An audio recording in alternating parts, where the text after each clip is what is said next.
Pesantren Kesepuhan Raden Rahmat terletak di Desa Gedong, Kecamatan Banyubiru, Kabupaten Semarang, berada di sebelah timur kota Semarang. Desa non sejuk itu berada di atas ketinggian 800 mdpl di bawah lereng Gunung Gajah Mungkur. Jalan menuju ke sana cukup menantang. Selain karena penuh tanjakan dan dipagari tebing curam, ukuran jalannya hanya cukup dilintasi satu mobil saja. Semula desa itu jarang dikunjungi orang dari luar daerah. Namun sejak 3,5 tahun lalu, desa terpencil yang dipeluk bukit dan lembah itu mulai ramai dikunjungi orang-orang dari berbagai daerah. Mereka datang untuk melihat dari dekat sebuah pesantren yang namanya belakangan cukup viral, yaitu Pesantren Kesepuhan Raden Rahmat. Uniknya, pesantren ini adalah pesantren khusus lansia. Adalah Ahmad Winarno, lelaki asli kelahiran Desa Gedong yang merintis pesantren ini pada awal 2018 lalu. Winarno menceritakan titik awal pesantren lansia ini dimulai dari kandang ayam milik ibunya. Atas restu sang ibu, dibongkarlah aset berharga satu-satunya itu dan di atasnya ia mendirikan sebuah rumah yang sebagiannya berdindingkan kayu. Inilah pondok pesantren Kesepuhan Raden Rahmat yang mengelola dan memanage pembelajaran, kajian, dan seterusnya terhadap mereka yang disebut dengan lansia. Model pembelajaran yang kami angkat adalah reflektif, konsultatif, karena memang pertama lansia adalah suatu masa yang belum kami alami, dan yang kedua karena mereka juga sudah berbekal dengan berbagai macam background, baik itu dalam bidang pendidikan, keilmuan, pekerjaan, dan seterusnya. Kemudian yang ketiga, karena memang pondok pesantren ini mempersiapkan secara konsultatif ke depan apa yang seharusnya dan apa yang sebaiknya dilakukan oleh para lansia.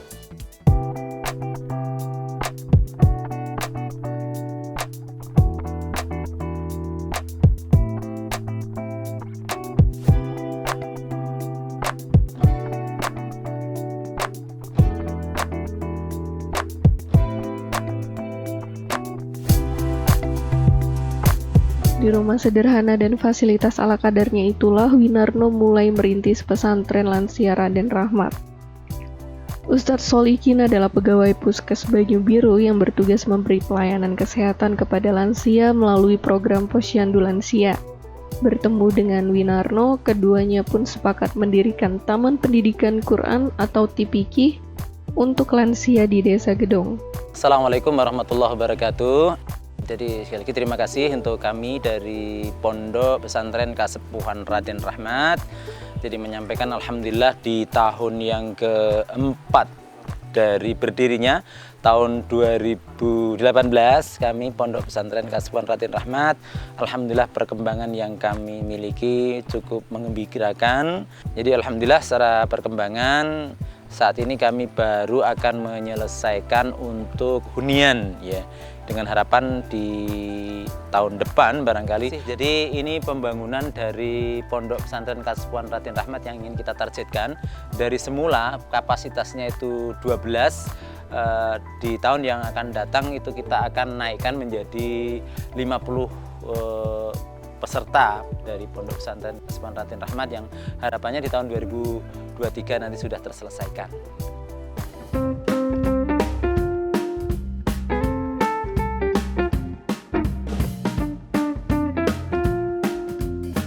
Saat dibuka, ada 8 ibu-ibu lansia yang terdaftar sebagai santri TPQ lansia tersebut. Dari ruangan dan fasilitas sangat sederhana itulah pesantren lansia Raden Rahmat mencatatkan sejarah pembukanya. Dengan berbekal kamera handphone, Winarno merekam kegiatan mengaji ibu-ibu kampung itu lalu menguploadnya di YouTube dan media sosial. Di luar dugaan, hanya 3 hari setelah tayang di YouTube, video dan narasi tentang lansia itu menarik perhatian media televisi lokal untuk meliput kegiatan ibu-ibu lansia tersebut.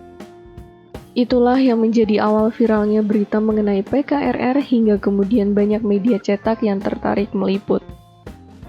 Saat itu pesantren lansia ini belum memiliki asrama sendiri. Setelah mencari informasi ke tetangga sekitar, akhirnya ada tetangga yang bersedia mengontrakkan rumahnya selama 3 tahun. Uniknya, sang pemilik rumah adalah seorang Nasrani. Ia tak keberatan meskipun rumahnya bakal digunakan untuk pondokan pesantren lansia. Hubungan yang harmonis dengan penganut agama lain ini menjadi awal legasi sosial yang memposisikan pesantren lansia ini sebagai pesantren toleransi. Masyarakat juga mengenal pesantren ini juga sebagai pesantren toleransi. Masyarakat Desa Gedong yang hampir setengahnya non-muslim bisa menerima keberadaan PKRR. Bahkan PKRR bisa berdampingan dan bersinergi dengan pemeluk-pemeluk agama lain termasuk aliran kepercayaan yang masih subur di desa ini. Baik, dan orang-orang betul-betul bagaimana bisa memperhatikan lansia ini. Jadi harapannya ya nanti secara nasional, bahkan alhamdulillah juga kemarin dari negara Maladewa itu sudah sempat juga kontak dengan kita, artinya mendunia lah begitu.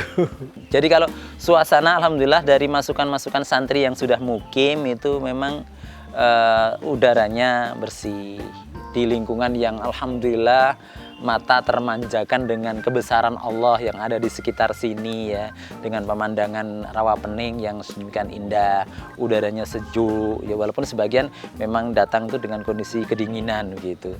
Bahkan kemarin ada yang berkunjung itu, rombongan berkunjung itu katanya ini seolah-olah sudah di surga gitu. Karena suasana alamnya yang masih misalkan nyanyian belalang, nyanyian jangkrik maupun di malam hari burung itu masih juga terdengar dengan indahnya begitu. Ini yang mungkin menjadi salah satu destinasi bagi kami, sehingga kemarin kami juga dimasukkan sebagai salah satu destinasi wisata religi lansia oleh Dinas Pariwisata Kabupaten Semarang. Ini yang kami dapatkan untuk wilayah secara geografis, walaupun sebenarnya baru sepertiga dari wilayah tingginya Kabupaten Semarang dengan puncaknya yaitu Gunung Telomoyo gitu. Ya, jadi baru sekitar 800 mdpl.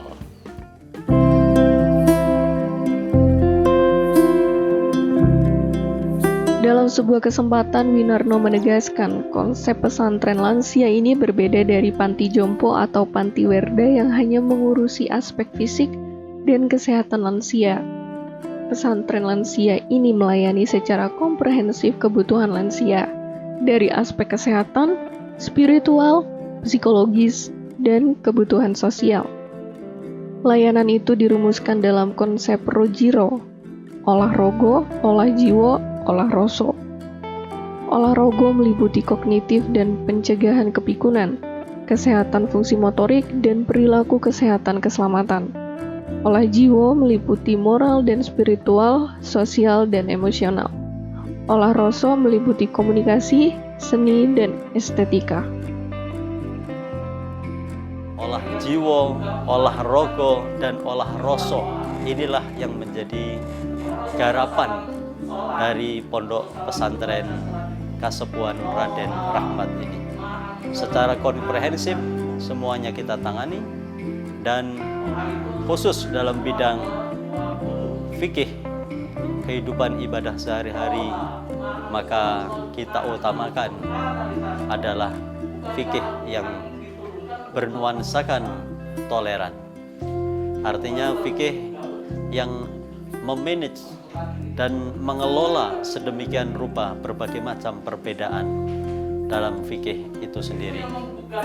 Karena para santri pada hakikatnya telah membawa pedoman amal ibadah sehari-hari mereka sesuai dengan background madhab atau pendidikan atau ormas yang ada di negara kita Indonesia.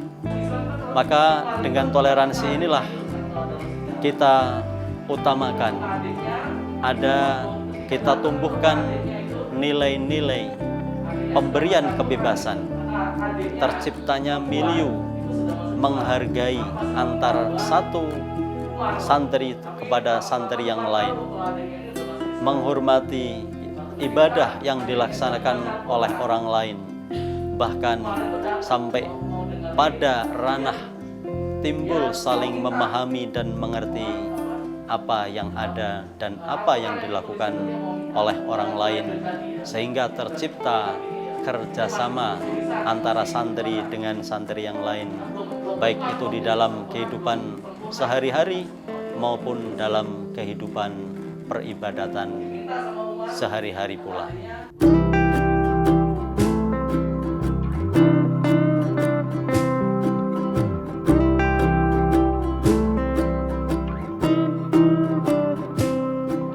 Sebagai lembaga yang bergerak di ranah sosial, pesantren lansia terus berikhtiar memberikan kontribusi yang lebih luas kepada masyarakat. Salah satu bukti kontribusi nyata di bidang sosial, pada 2019 lalu PKRR menggandeng sejumlah lembaga donor untuk membangun sanitasi air bersih yang kini dimanfaatkan seluruh warga. Dengan demikian, keberadaan PKRR tidak saja bermanfaat bagi para santri lansia, tetapi juga meluas pada seluruh masyarakat. Hingga pada 2019, bermula dari seorang santri mencemooh kondisi fisik dari pesantren Kesepuhan Raden Rahmat, Winarno tetap tabah dan berkomitmen untuk membuat pesantren Kesepuhan Raden Rahmat lebih representatif, baik dalam segi tempat ibadah dan asrama, demi kenyamanan para santri dan pengajar. Setelah peristiwa tersebut, banyak para dermawan yang tergerak hatinya untuk membantu pembangunan masjid di pesantren Kesepuhan Raden Rahmat, yaitu Bu Endah, seorang pengusaha dari Madiun yang menyumbangkan dana pensiunnya sebagai kepala sekolah SMA, menyusul Ibu Irma Pangkalbun, Bu Yatmi, pensiunan PNS Kota Bandar Lampung, Haji Etik, pengusaha biro travel asal Kota Malang, juga seorang guru dari Balikpapan yaitu Bu Kartini yang datang jauh-jauh mengantarkan donasi. Kelima ibu-ibu hebat tersebut yang mengawali pembangunan Masjid Al-Karimiyah. Pengalaman demi pengalaman pahit yang dialami sejak babat alas di tahun pertama kini menjadi fondasi yang kokoh bagi pesantren khusus lansia ini untuk mencapai impiannya memuliakan para lansia. Jadi kita sebagai manusia itu kan memang memiliki unsur-unsur yang sebenarnya tidak bisa dipisahkan, yang harus diolah ya. Yang pertama, kita memang punya olah rogo. Jadi yang kita dapatkan mulai dari ujung rambut sampai ujung kaki. Ini harus kita jaga, kita periksa gitu. Kita beri asupan yang sehat ya. Bahkan kalau di dalam agama Islam itu harapannya dari ujung rambut sampai ujung kaki nanti bisa bernilai ibadah. Itu untuk olah rogo. Kemudian untuk olah jiwa itulah hati ya. Hati, bagaimana lansia yang sudah berusia lanjut itu harapannya memiliki hati yang tenang begitu ya. Jadi selain itu ini adalah nilai spiritual yang harus diolah lah bagi seorang muslim, katakan dengan sholat, dengan membaca Al-Quran, di mana dalam Al-Quran disampaikan alladzina amanu wa tatma'innu qulubuhum bidzikrillah, ala bidzikrillahi tatma'innul qulub. Ya, sesungguhnya orang mukmin tenang hatinya dengan mengingat Allah. Dan hanya dengan mengingat Allah itu hati menjadi tenang. Inilah yang akan kita olah bagi untuk lansia. Kemudian yang olah roso ya. Jadi kalau kita ada tiga ini adalah olah roso, itulah bagaimana lansia itu selain nanti bermanfaat untuk dirinya sendiri, itu diharapkan bagaimana secara mental, emosional itu mereka juga bisa bermanfaat dengan orang lain. Nah inilah yang harus kita jaga.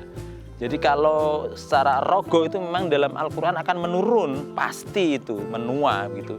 Tapi secara emosional, mental emosional kita harapkan itu stabil, tapi nilai ibadahnya tetap meningkat begitu.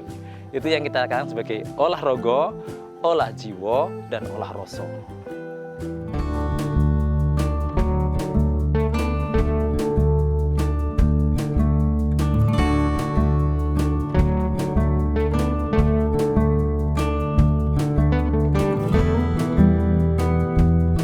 Karena keterbatasan ruang asrama, saat ini Pondok Pesantren Lansia Raden Rahmat hanya bisa menampung 30-an lansia.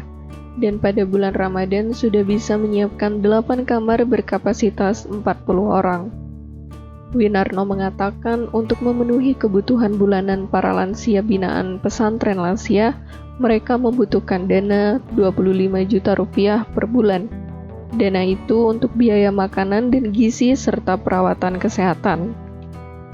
Meskipun masih jauh dari kesan sempurna, Masjid Pesantren Lansia ini sudah bisa menampung 60 santri mukim dan non-mukim.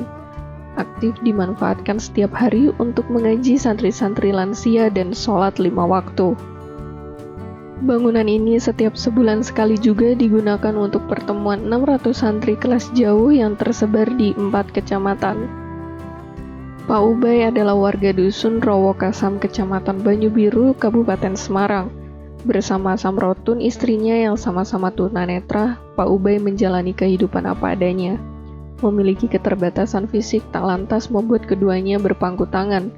Untuk memenuhi kebutuhan sehari-hari, Pak Ubay mencari nafkah dengan menawarkan jasa sebagai tukang pijat. Pak Ubay dan istrinya hanyalah sedikit contoh lansia binaan pesantren lansia Raden Rahmat Semarang. 1 tahun 3 bulan. Kenapa? Kerasan. Oh, nggak terima kerasan. Saya langsung menetap di sini sampai akhir. Dunia saya sudah selesai kan. Selain lansia mukim, pesantren lansia Raden Rahmat Semarang membina sejumlah 300 lansia yang tersebar di 12 desa dalam 4 kecamatan di Kabupaten Semarang. Memasuki usia yang senja, idealnya kekuatan fisik pasti berkurang. Namun ia masih terlihat 10 tahun lebih muda dari pancaran raut senyumnya. Siapa sangka pria yang seharusnya menikmati masa tua dengan bersenda gurau dengan cucunya, justru memilih untuk belajar Al-Quran. Bapak Suwanto, begitulah sapaannya. Berawal dari keresahan inilah, kemudian ia memutuskan untuk mencari tempat belajar yang mendukung. Alhasil menemukan pesantren kesepuhan ini. Ya karena sebenarnya hidup ini Pak, ada hal-hal yang kurang dalam tubuh kita ini.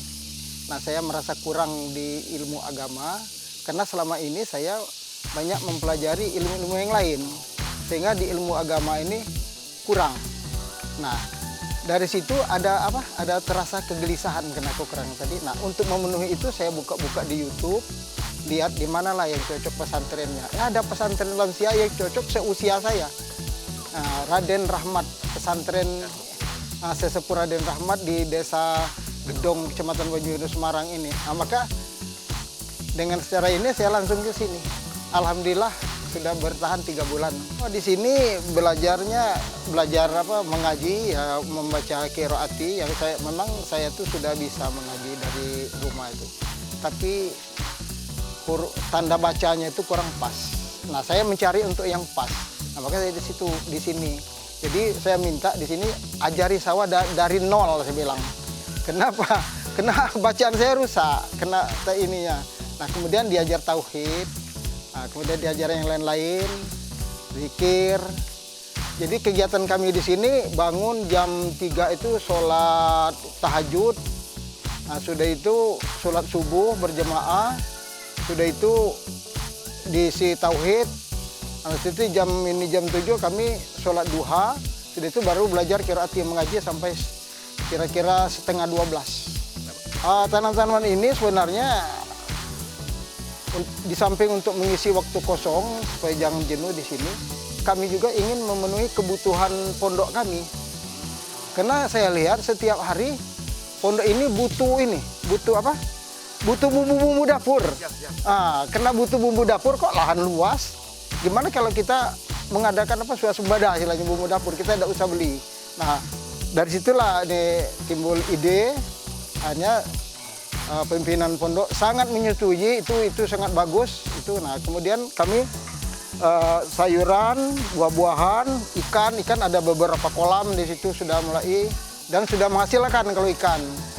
Nah, jadi untuk prospek ke depan kami akan mengadakan peternakan ayam. Nah, di samping itu kami akan sharing dengan perusahaan. Nah, hasilnya di samping untuk pondok kami juga untuk kebutuhan santri kami.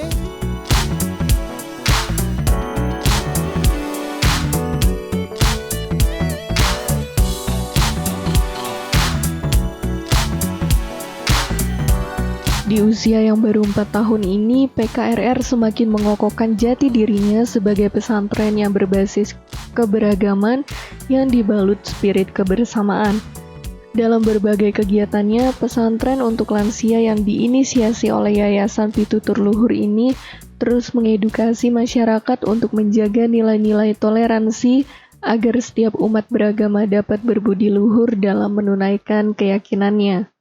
Toleransi yang dikembangkan oleh pondok pesantren ini tidak hanya sekedar toleransi internal umat beragama antara seorang muslim dengan muslim yang lainnya, tetapi dengan background keragaman agama yang ada di Desa Gedong ini, maka toleransi yang kita tumbuh kembangkan pun toleransi antar umat beragama. Dalam berbagai macam kegiatan-kegiatan sosial, kita tidak hanya melibatkan santri-santri yang beragama Islam, tetapi juga penduduk sekitar yang beragama non-Muslim. Ada Kristen, Buddha, Hindu, dan lain-lainnya. Pondok pesantren ini berusaha untuk menciptakan milieu yang sangat kondusif bagi tersemainya dan tumbuh kembangnya toleransi dalam berbagai macam indikator-indikator yang ada di dalam toleransi tersebut. Maka dengan penciptaan suasana dan milieu yang kondusif inilah, alhamdulillah, kehidupan para santri secara internal di pondok pesantren ini pun pada akhirnya melahirkan sebuah konsentrasi penuh terhadap ibadahnya sendiri, terhadap nasibnya sendiri, di mana mereka akan menghadapi masa-masa yang sangat begitu dekat dengan masa-masa ke alam lainnya. Inilah bahwa lahirnya dan rekayasa toleransi yang kita canangkan di dalam pembelajaran fikih ibadah dan fikih yang lainnya berbuah manis pada konsentrasi lansia, bukan hanya sekedar kita atur sedemikian rupa tata cara ibadahnya, tetapi santri lantas tidak lagi memperdulikan tata cara ibadah orang lain, seraya berkonsentrasi penuh pada ibadahnya sendiri dan seraya berkonsentrasi untuk bisa meraih husnul khatimah melalui pendidikan dan pembelajaran olah rasa, olah rogo, dan olah jiwa yang menjadi slogan dari Pondok Pesantren Kasepuhan Raden Rahmat.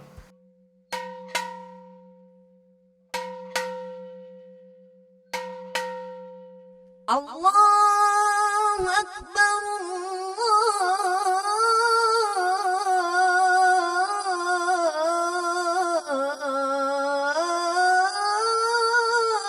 Akbar,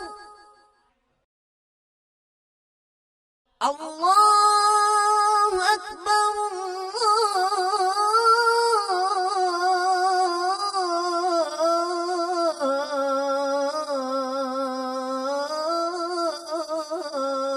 Akbar,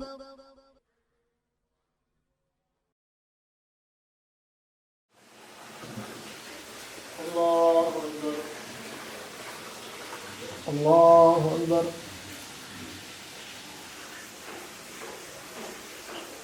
Assalamualaikum warahmatullahi wabarakatuh. Assalamualaikum warahmatullahi